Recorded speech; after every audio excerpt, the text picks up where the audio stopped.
हम भी फकीर, आप भी फकीर, चलो फकीरी पर कुछ बातें करते हैं। अबे साले माफ करना, गुस्से में इधर उधर निकल जाता हूँ। गजब माहौल चल रहा है, भर भर के कंटेंट, भर भर के एंटरटेनमेंट और भर भर के फकीरी देखने को मिल रही है। बात तो सही है। देखो हम तो कब का मान चुके हैं कि हम फकीर हैं, आप भी जल्दी से जल्दी मान लो, वरना कुछ टाइम में गारंटीड आपको मनवा ही दिया जाएगा। मैं नहीं मानता।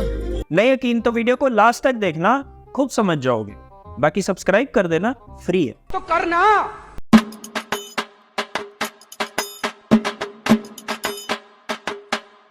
आज हम सिर्फ गोदी मीडिया पर बात नहीं करेंगे, उसके साथ साथ आपको और जगह भी जहां फकीरी चल रही है वो बताएंगे, क्योंकि गोदी मीडिया पर हमें भी बहुत तरस आ रहा है जो उसके हालात है। मेरे हालात ये क्या हुए है खुदा। देखो एक तरफ तो सरकार उसकी सरेआम बजा रही है, मैं भी पूछ सकती हूँ सिद्धि जी क्या हुआ जब आप जेल में थे? दूसरी तरफ ऑपोजिशन ने उनको बॉयकॉट कर दिया है। हमें नफरत मुक्त भारत की दिशा में एक कदम उठाना था।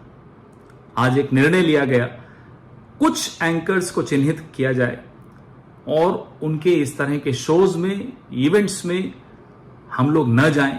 अब यहाँ हमें ये समझ में नहीं आता कि वफादारी में कमी कहाँ रह गई जो आज वो इतना अकेला पड़ गया। क्या रे भिकमंगिया, क्या देख रहा है? आज ना दिल से बाय गॉड एक शेर निकल रहा है गोदी मीडिया के लिए। हम तो थे चौकीदार के वफादार, फिर भी अंत में हम ही चौंके। ध्यान से सुनना, हम तो थे चौकीदार के वफादार, फिर भी अंत में हम ही चौंके। चौकीदार हमें पास बिठाए या ना बिठाए, पर खुदा कसम हम जब भी भौंके उसके हित में ही भौंके। अच्छा मजे की बात यह है कि एक तो अपोजिशन ने 14 एंकर्स हैं गोदी मीडिया के जिनको बॉयकॉट कर दिया। इन्हें इस इंडिया अलायंस ने बैन कर दिया है। ऊपर से एक उनका सुप्रीम गोदी एंकर, उस पर एफआईआर अलग से ठोक दी। मेरा मुंह से निकल गई, मेरी जबान टूट गई यार। इसके बावजूद भी, अब इसे अब त्याड़ी की हिम्मत तो या बेशर्मी, लेकिन इसके बावजूद भी वो अपने चैनल पर आकर क्या कह रहा है खुद सुनो। ऐसे तमाम पत्रकारों की लिस्ट बनाएगा जो इंडिया गठबंधन से उसके मनपसंद सवाल नहीं पूछते, जो इंडिया गठबंधन से मुश्किल सवाल पूछते हैं, जो इंडिया गठबंधन का अंध प्रचार नहीं करते। अबे त्याड़ी, फ्रेंडली सवाल छोड़, अगर तूने जेन्युइन सवाल भी पूछ लिया होता ना सरकार से, तो आज तेरी ये हालत ना होती। मेरा मुंह से निकल गई, मेरी जबान टूट गई यार। वैसे कहा तो यहाँ सरकार के लिए भी जा सकता है, फ्रेंडली छोड़ो, वो तो सवाल पूछने पर ही। हाथरस गैंगरेप और हत्या के मामले में पत्रकार को संदिग्ध बताकर गिरफ्तार करना यूपी की योगी सरकार को भारी पड़ सकता है। नहीं, सानू की छड्डो। एज वी प्रोमिस्ड, हम गोदी मीडिया पर कुछ ज्यादा बात नहीं करेंगे। काम का ना काज का, दुश्मन अनाज का। आज हम बात करेंगे इंडिया की, सॉरी भारत की।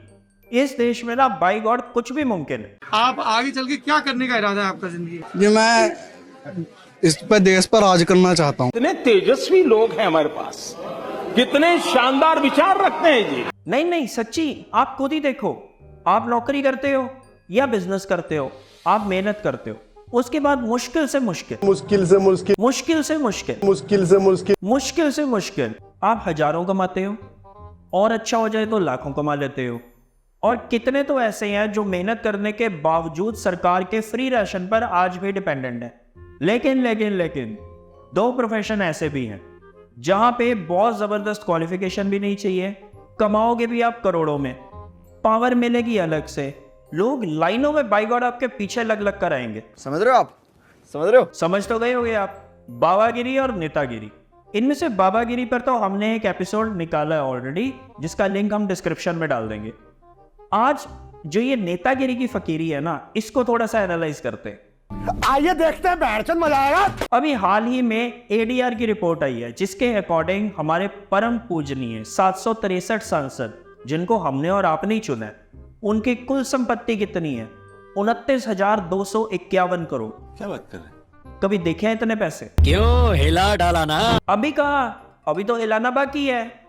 इन करोड़पति सांसदों में, उसी रिपोर्ट के अकॉर्डिंग, इन करोड़पति सांसदों में 40% सांसद ऐसे हैं जिनके खिलाफ कोर्ट में क्रिमिनल केसेस चल रहे हैं। अब हुआ ना यहाँ पे पावर और पैसे का जबरदस्त कॉम्बिनेशन। ये फकीरी है। लेकिन इस सब का क्या मतलब है? इस सब का मतलब है आप महान हो, समझे नहीं? हम है ना, हम समझाते हैं, हम किस लिए हैं? नहीं तू समझा नहीं। आप इनको वोट देते हो, फिर आप इनकी जेबें भरते हो, उसके बाद आप इनसे डरते भी हो, उसके ऊपर आप इनके लिए लड़ते भी हो। और मजे की बात इस सब में ये है कि ये आपको जानते तक नहीं। हुए ना आप महान। देखो, हमें पता है, अभी आपके मन में आ रहा होगा कि ये एंटी नेशनल है, ये प्रोपेगेंडा फैला रहे हैं, ये इधर उधर की बातें कर रहे हैं, या ये टुकड़े टुकड़े गैंग के मेंबर है। हाँ भाई हाँ। चलो आपको थोड़ा सा और क्लियर करता हूँ एक पर्सनल एक्सपीरियंस से। अभी हाल ही में मेरे एक दोस्त ने मेरी वीडियो देखी, उसके बाद उसने मुझे एक मैसेज किया। उसने कहा, सर आम आदमी की इनकम बढ़ी है, आप इसी साल का इनकम टैक्स पेयर्स का डेटा उठाकर देख लो। हमें लगा कि शायद हम ही गलत हैं जो वो इतने कॉन्फिडेंस से कह रहे हैं, और फ्रेंकली हम चाहते भी यही थे कि हम गलत हों। लेकिन जब हमने डेटा देखा तो हम हिल गए। वो इसलिए कि no doubt income tax payers का जो नंबर है वो तो डेफिनेटली बढ़ा है, इसमें कोई दो राय नहीं है। लेकिन 70% इनकम टैक्स पेयर उनमें से ऐसे हैं जिन्होंने नील की इनकम टैक्स रिटर्न फाइल की है। अब अगर आप इस स्टैट्स को ध्यान से देखो ना, तो आप खुद समझ जाओगे कि इंडिया में फकीर बड़े ही हैं, कम नहीं हुए। ये गड़बड़ है बाबा। देखो, हम हमेशा यही कहते आए हैं कि ये जो अंधभक्त टाइप के लोग हैं, इनकी यही एक प्रॉब्लम है। ये सरफेस लेवल पर चीजों को देखते हैं जो इनको दिखाई जाती है या इनको बताई जाती है, उसके बाद ये एक जजमेंट पर पहुंच जाते हैं। ये डीपली चीजों को जाकर अगर एनालाइज करें तो इनको अच्छे से पता चल जाएगा कि कहीं से भी देख लो हमारी बच ही रही है। भक्तजनों कैसे हो सालो। और इसीलिए हमें कोई फर्क भी नहीं पड़ता कि लोग हमारे बारे में क्या कहते हैं या लोग हमारे बारे में क्या सोचते हैं। हम फैक्ट्स पर बात करते हैं और हम करते रहेंगे, क्योंकि हम किसी पॉलिटिकल पार्टी को सपोर्ट नहीं करते, हमारा कोई पॉलिटिकल एजेंडा नहीं है, and we love and respect our prime minister. गजब टूबीबाज आदमी। अब आप खुद ही बताओ, हम इस फैक्ट पर कैसे ना बात करें कि G20 समिट की होस्टिंग में इंडिया ने 4100 करोड़ का खर्चा कर दिया। सोने चांदी के बर्तनों में लंच और डिनर करवाया गया, बड़े बड़े होर्डिंग्स, बड़े बड़े बैनर्स पूरे दिल्ली में लगाए गए, और दूसरी तरफ स्लम्स को या तो उड़ा दिया गया या फिर उनको ढक दिया गया। चलो एक बार को हम ये सहन भी कर लेते, पर ये सब तामझाम खत्म होने के बाद फिर से हमारे चचा का स्वागत अपने ही देश में, अपने ही ऑफिस में। लेकिन आप इसी में खुश हो, हमें पता है। हमें तो ऐसा लगता है कि छाती किसी और की छोड़ो, आपकी 56 इंच कब का पार कर चुकी है। I love you Modi ji. फिर भी हम हमेशा आपको कहते रहे हैं, आज फिर कह रहे हैं, इस हमाम में हर नेता नंगा है। ये सारी पार्टियां आपस में लड़ती रहेंगी, आपको हिंदू मुस्लिम के नाम पर लड़वाती रहेंगी और आपको फकीर बनाती रहेंगी।